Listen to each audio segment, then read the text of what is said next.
محمد بيقول ليه يا دكتور كل الشركات الحكوميه بترفع تكلفه الخدمات على الشريحه التجاريه مياه وكهرباء؟ بتتكلم على شركات المياه والكهرباء، ما هي ما بترفعش على البيزنس بس. احنا من البلاد اللي موجود فيها تعريفه كهرباء، تعريفه في الكهرباء، ودي من ضمن الحاجات اللي بيتكلموا عليها في الكهرباء، انها تبقى تعريفه شفافه وموحده ومدعومه الى حد ما.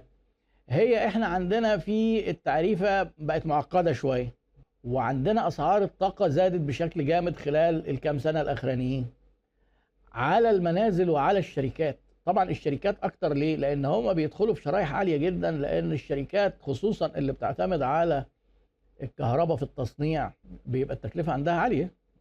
يعني هم بالعكس، هم المفروض بيشجعوا التصنيع، هم مش متعمدين يعني. وبداوا يتعمل في بعض حاجات كده مميزه لبعض الصناعات علشان يسندوها، دي نقطه. طيب يبقى احنا نقدر نقول محمد السيد بيقول انا موجود في الامارات يا دكتور، وفعلا كلامك مظبوط. كويس. الكوست اوف ليفنج عاليه، تكلفه المعيشه في الامارات عاليه. يعني انت مثلا لو معاك اسره وتقدر تعيش هنا مثلا قول ب 10000 جنيه في الشهر، حولهم زي درهم مثلا هناك، يعني ممكن يبقى 4 أو 5 اضعاف. رغم ان تيجي تقول لي ده ممكن هناك ده البنزين ارخص، ده العربيات ارخص. ما هو العربيات والبنزين مش كل حاجه.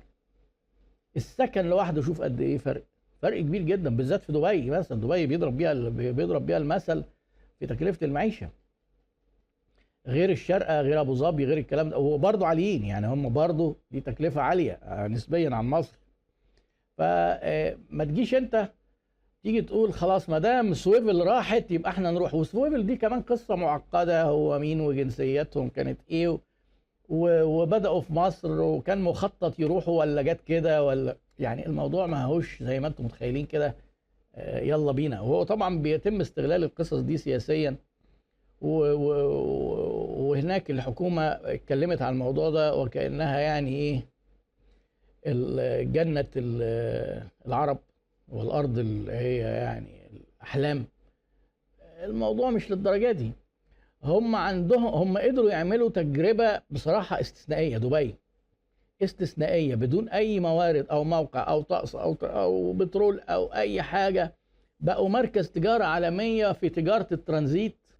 عملت دخل جامد جدا للدوله. وبقى دلوقتي الشركات الكبيره جدا كلها بتدير اعمالها من دبي، على الاقل اعمال المنطقه اللي ممكن الشرق الاوسط، شمال افريقيا، اسيا، ممكن افريقيا كلها. يعني دبي هتلاقي دايما الاداره هنا، وفي مدير في دبي هو اللي بيحرك الناس.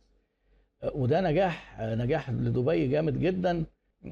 برضو تجربه يا ريت الناس يسترشدوا بيها، يا ريت اللي بياخدوا قرار يسترشدوا بيها، لان الموضوع هو اداره بس اللي اتعمل، هو حسن اداره وحسن استفاده بالفرص. بقى عندهم شركات ريجونال مالتي ناشونال طالعه من دبي اكتر بكتير قوي من اللي طالعه من عندنا. مواني دبي، شركه اتصالات، شركه اعمار، يعني في شركات قويه جدا طالعه من هناك بتستثمر استثمارات مش بس جوه دبي، لا خلاص في دول كتيره في العالم. اشوف معلومه جديده دي عليا. محمد السيد بيقول لك ابو ظبي حاليا تسمح لك تعمل رخصه ب1000 درهم. كويس، بيسهلوا عشان يجيبوا الاستثمار.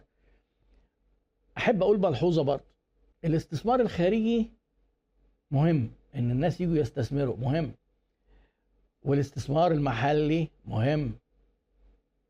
الاستثمار الخارجي لما الناس بييجوا يجيبوا فلوس بيشغلوا بيقللوا البطاله، تشغيل للشباب وكده. بس طبعا لازم يكون الشباب دول عندهم مهارات، بيدفعوا ضرائب وده دخل للدوله، بيدخلوا تكنولوجيا معاهم، بيعملوا توطين ونقل للتكنولوجيا.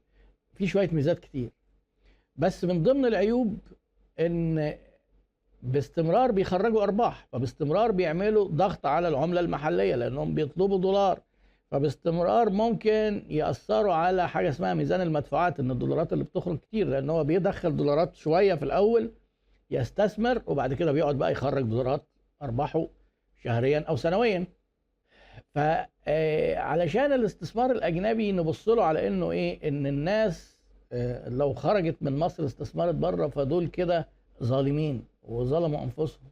بالعكس، امريكا تقدمها الاقتصادي من كل دولار امريكا بتنتجه جوه امريكا، في 3 دولار امريكا بتبيعهم وبتنتجهم بره امريكا.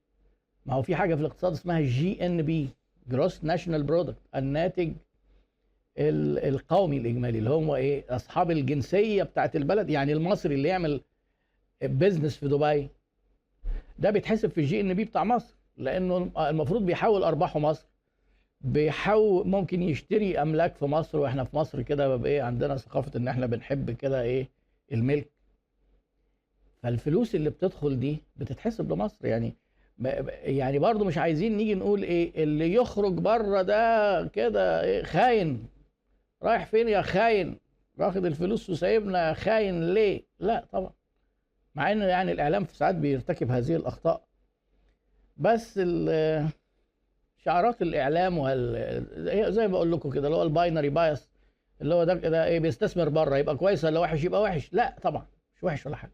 يا ريت كل المصريين، اكتر دولارات بتدخل في ميزان المدفوعات عندنا اللي شغالين بره مصر، سواء اللي شغالين دول بقى المصريين عاملين في الخارج، دول موظفين مستثمرين مهنيين دكاتره ومحامين، يعني كلهم دول بيدخلوا كميه دولارات اكتر من التصدير مؤخرا يعني.